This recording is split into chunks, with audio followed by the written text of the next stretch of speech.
My English is not good, but my soul is better. I am very, very happy that our film was so well received. The year was 1999, and the Oscars were on the brink of making history.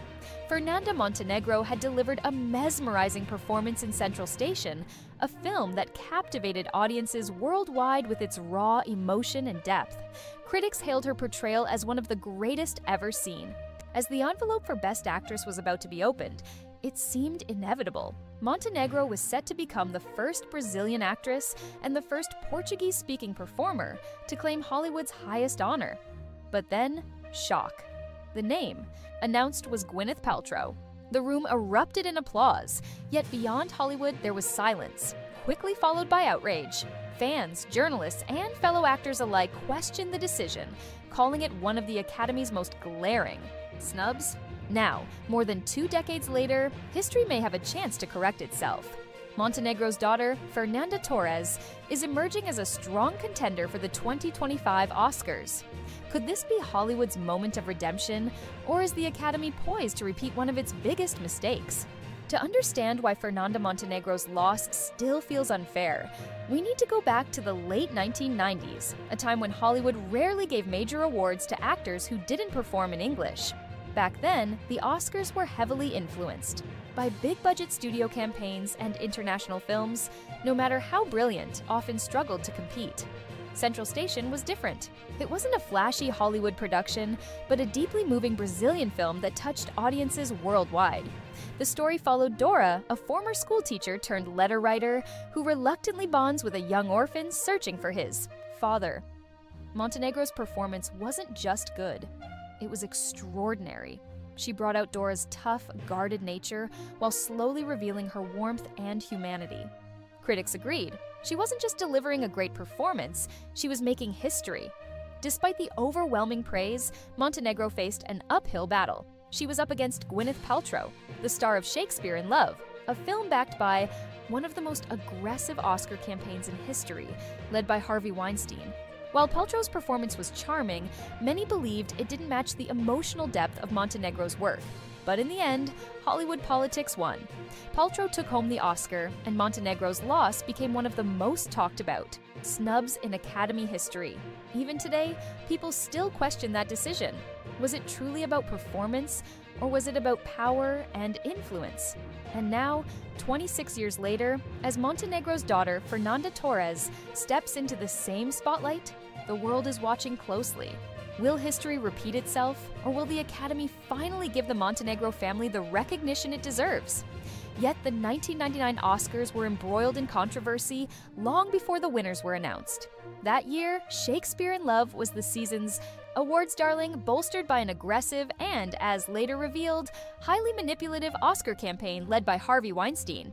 Weinstein, infamous for his relentless lobbying, reshaped the rules of Academy campaigning. His efforts propelled Shakespeare in Love past Saving Private Ryan for Best Picture and positioned Paltrow's performance, charming but relatively light, into the winner's circle for Best Actress.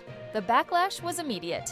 Critics, including the late Roger Ebert, expressed disappointment, while Brazilian audiences and international cinephiles saw it as another instance of the Academy sidelining non-English-speaking actors. The statistics were telling. At the time, no Latin American actress had ever won Best Actress. It would take nearly 20 more years before a Spanish-speaking performer, Penélope Cruz, won, only in a supporting role. Even today, Best Actress remains overwhelmingly dominated by English-language performances, despite the Academy's increased recognition of global cinema. Montenegro, with the dignity that defined her career, never openly criticized the decision. Instead, she continued delivering critically acclaimed work in Brazilian cinema and television. But fans never forgot. Fernanda Montenegro was robbed became a recurring phrase among film buffs, a symbol of Hollywood's tendency to overlook brilliance beyond its borders. Now, 26 years later, her daughter, Fernanda Torres, is stepping into the same world. People are already talking about her upcoming movie, saying she might have a chance to win an Oscar. But the big question is, will the Academy finally recognize the Montenegro family's talent? The name Montenegro is once again making headlines, this time because of Fernanda Torres. Even though she has spent most of her career working in Brazil, she is not new to acting. She is a talented actress, writer, and comedian who has built her own name, different from her mother's. She mixes sharp humor with deep emotions, making her performances stand out.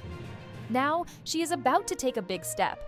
Her upcoming international movie is said to be her most powerful role yet. Some people are already comparing it to her mother's famous film Central Station. Early reviews say her acting is raw and emotional, making her a strong contender for the Best Actress award in 2025. While the movie's details are still a secret, insiders say early screenings have amazed critics. Some believe this could be a big moment for Latin American cinema. Things are different now than they were in 1999. Over the years, the Academy has started recognizing performances in non-English films. Movies like Parasite and Parallel Mothers have shown that international actors can compete at the Oscars. But winning is still not easy. The truth is, Hollywood still favors English-speaking performances. In the past, many international stars have been nominated but lost to Hollywood favorites. For example, Isabelle Huppert, a French actress, gave an incredible performance in LA but lost to Emma Stone in La La Land. In 2019, Yalitza Aparicio from Roma was widely praised, yet she did not win. So can Torres break this pattern? Unlike her mother, she is competing in a time when people are demanding more diversity and fairness in Hollywood. There is more pressure on the Academy to recognize talent from around the world. But even with this, the road to winning is tough. Winning an Oscar isn't just about acting, it's also about playing the Hollywood game. Big studios spend millions on Oscar campaigns, making sure their actors attend the right events, give interviews, and stay in the spotlight. Does Torres have the same support, or will Hollywood politics push her aside? Just like her mother, in 2025, Torres will face tough competition. She is likely to be up against famous Hollywood stars like Cate Blanchett, Jennifer Lawrence, or Viola Davis. These actresses are well known in the industry and have strong teams backing them. For Torres, getting enough attention might be a challenge. Another issue is how the Oscars often reward dramatic transformations. Actors who completely change their appearance or take on difficult roles tend to win. For example, Brendan Fraser made a huge comeback in The Whale and won. Matthew McConaughey lost a lot of weight for Dallas Buyers Club and took home an Oscar. If a well-known Hollywood actress does something similar in 2025, Torres might be pushed aside. But there is hope. The Academy has been trying to become more inclusive, and younger voters are more open to non-English performances. Streaming platforms like Netflix and Amazon have also helped international films reach more people. If Torres' movie gets strong, support from critics, and wins awards at major festivals like Cannes or Venice, she might have a real shot. The big question is, will the Academy vote based on talent, or will Hollywood's old habits take over? If Torres wins, it will be a huge moment, proving that great acting matters no matter the language. It would also be a special victory for her mother, who was unfairly ignored in 1999. But if she loses, it will feel like history repeating itself, showing that Hollywood still struggles to fully embrace international talent. As the 2025 Oscars get closer, all eyes will be on Fernanda Torres. Will she bring home the award that her mother never got, or will the Academy once again disappoint fans of global cinema? Only time will tell. Montenegro's loss in 1999 wasn't just about performance. It was about the system. Winning an Oscar requires more than talent. It demands playing the game, navigating relentless campaigns, high-profile interviews, and strategic alliances.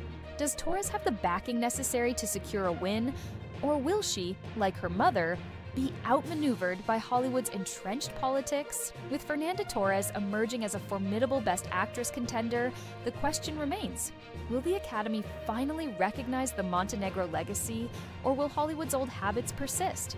Over the years, the Oscars have attempted to rebrand themselves as more inclusive, acknowledging international talent more frequently. However, history shows that the Academy's embrace of global cinema often comes with limitations. While films like Parasite and Roma made headlines for breaking barriers, lead roles in non-English films, particularly from Latin America, are still frequently Torres is expected to face stiff competition.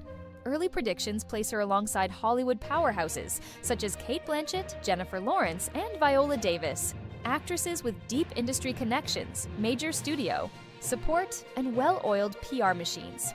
In contrast, international contenders often struggle with visibility in a system where networking events and media exposure can determine an Oscar race as much as the performance itself.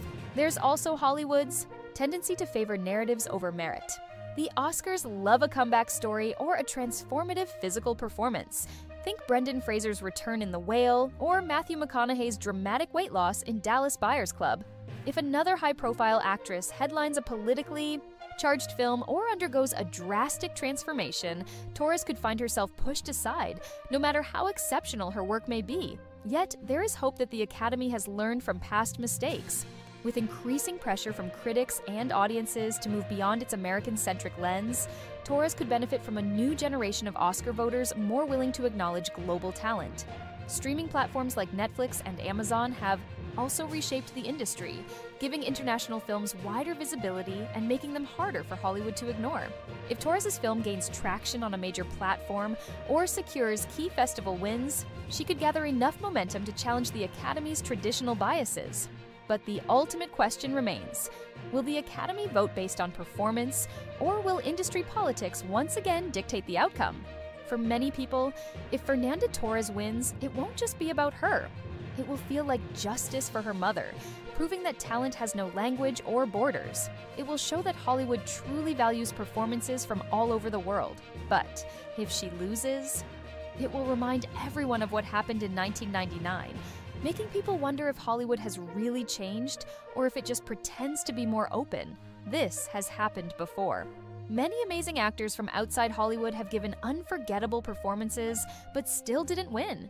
Even movies like Parasite made history, but the actors were left out of the big awards. So, as the 2025 Oscars get closer, everyone is watching. Will the Academy finally do the right thing, or will this be another moment that fans will call unfair? If Torres wins, it will be a huge moment, not just for her, but for all the actors who have been ignored. But if she loses, it will be hard to forget. One thing is clear: the memory of the 1999 Oscars will still be there, making people wonder if Hollywood has really changed at all. If you found this story insightful, don't forget to like, comment, and subscribe for more in-depth discussions on powerful films and the stories behind them. Your support helps keep these important conversations alive.